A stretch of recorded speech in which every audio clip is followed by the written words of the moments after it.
great.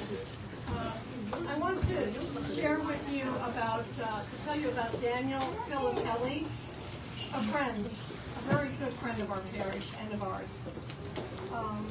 And especially John Peter and John Peter and myself. He reposed on September 26th, the day of the founding of the Church of the Holy Sepulchre in Jerusalem, and the eve of the exaltation of the cross. So I want to pay a tribute to him. First, I want to ask, how many of you knew him? 1, 2, 3. 4 or 5. 4 or 5. That's it. Wow. Out of maybe 25, something like that. So I want to share what I know about him. He was amazing. He was a good friend of John Peter's, and the two of them put together the Prince George's County Grant Program for our historic chapel. We hired him as a parish. We raised $5,800 we needed to hire him to do a study of this beautiful historic building, to decide whether it was worth us accepting the gift from the Christian Brothers. He spent 160 hours crawling all around the chapel, up in the attic, under the floor, and so on, and he produced a beautiful report, a 27-page report, which everyone is welcome to see, and I can send it to you electronically also. I love you. And he said, yes, it is a beautiful, beautifully designed building, worth receiving for our parish. Okay, Rena, could you? This is just one picture of about 80 pictures that he included in his report from the interior of the chapel at the very beginning. And I have the rest of it, John, to you. So he was a historic consultant for our parish, and he helped us, John and me. We met with him every Friday to figure out how we were going to apply for the grant money.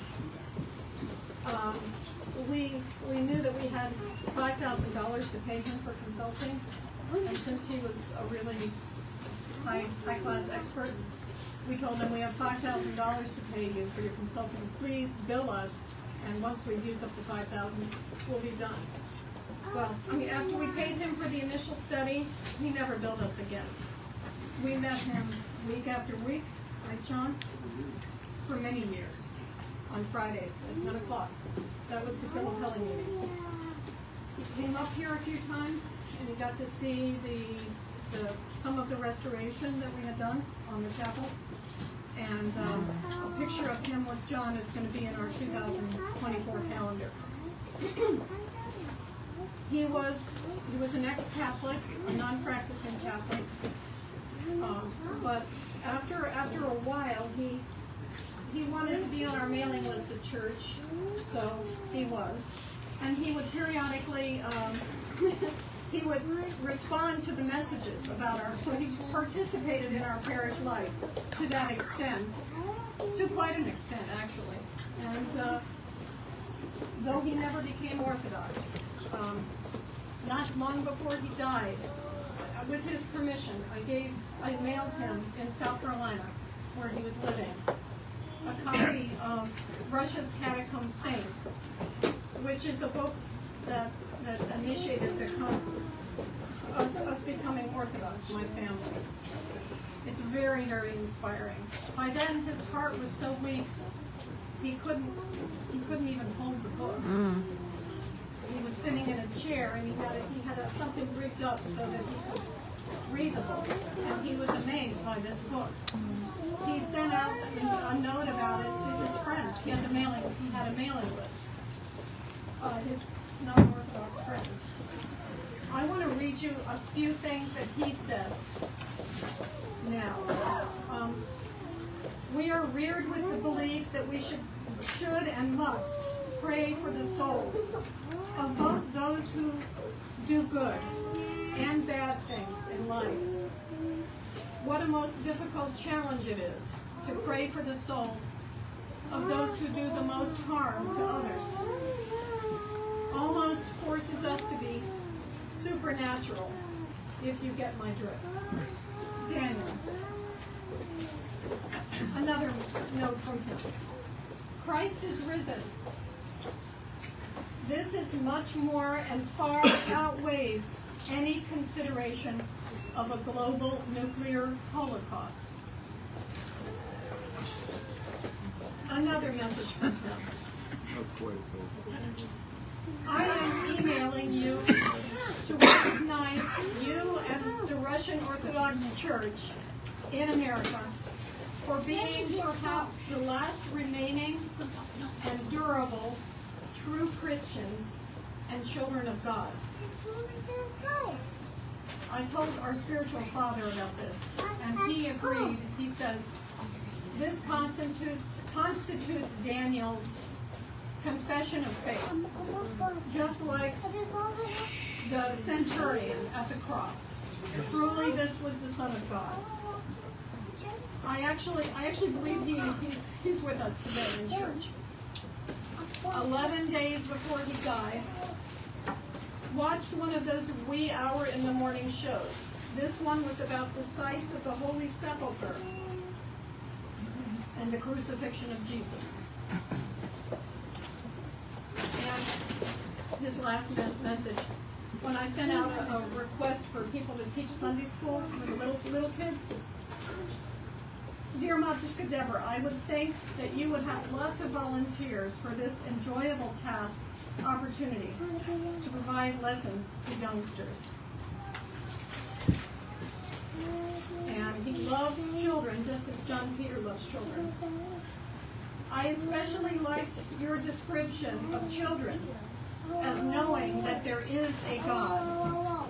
Of course, they do, before vanity starts to form, encouraged by adults. He had horizons.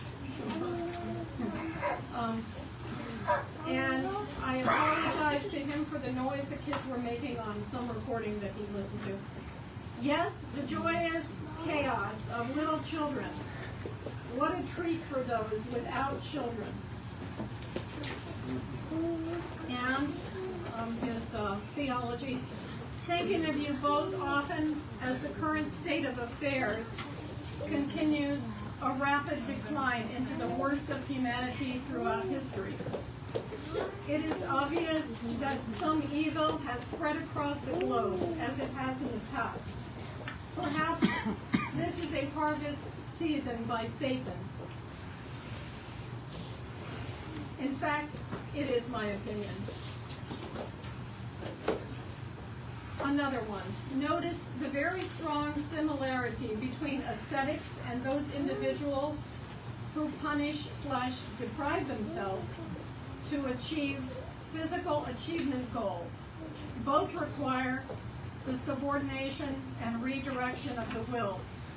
One is temporal and short-lived. The other is eternal/spiritual. This is supposed to be a difficult choice.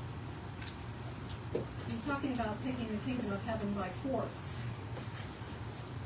And with regards to building the church, I passed by a little all-black Baptist church this morning. It is celebrating its 158th anniversary. You are not alone in your struggles. Just checking on the well-being of both of you. Saw the fundraising is doing pretty well. Congratulations. This is not easy. Stay strong. There is really no option there. Best. Do you want to say something? John Peter? No? Okay. Pray for the soul of Daniel Filippelli, our friend of our parish. Oh, one other thing. He was here for Father Christopher's ordination to the priesthood. He dressed up. He normally had the blue jeans on, but he had his suit on, and stood and arrived on time and stayed till the end. And he stood throughout the whole service And it was beautiful to see him in the church that day. And I still see him there. I still see him here. Okay.